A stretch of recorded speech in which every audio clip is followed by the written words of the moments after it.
నువ్వు ఎప్పుడైతే పైలోకానికి వెళ్తావో అక్కడ పోయి మళ్ళీ వాడి సినిమా అంతా వాడికి చూపిస్తారు. వాడు ఎలా పుట్టాడు, ఎలా పెరిగాడు, ఏం చేశాడు, ఏం చేయలేదు అన్నీ వాడు చూపిస్తారు. ఇప్పుడు ఎలా ఉంటుందంటే రివర్స్గా చూపిస్తారు వాడికి. ఆ పక్కింటి వాడు ఉన్నాడు, వాడి 2 కళ్ళు పోయాయి, వాడి ప్లేస్లో వీడు ఉంటాడు.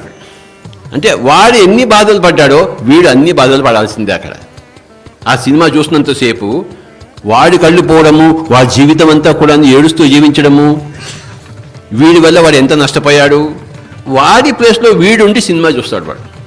ఫర్ ఎగ్జాంపుల్, నేను బాగా మేకలను కోసుకున్నాను అనుకోండి, అప్పుడు ప్రతి మేక ఎంత ఏడ్చిందో నువ్వు ఆ మేక శరీరంలో ఉండి అంత ఏడుస్తావు ఆ cinema చూస్తున్నంతసేపు.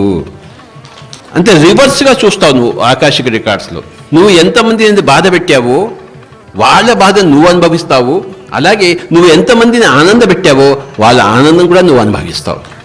Hi master, Patriji vegetarian channel ನೋಡಿ ಲೈಕ್ ಮಾಡಿ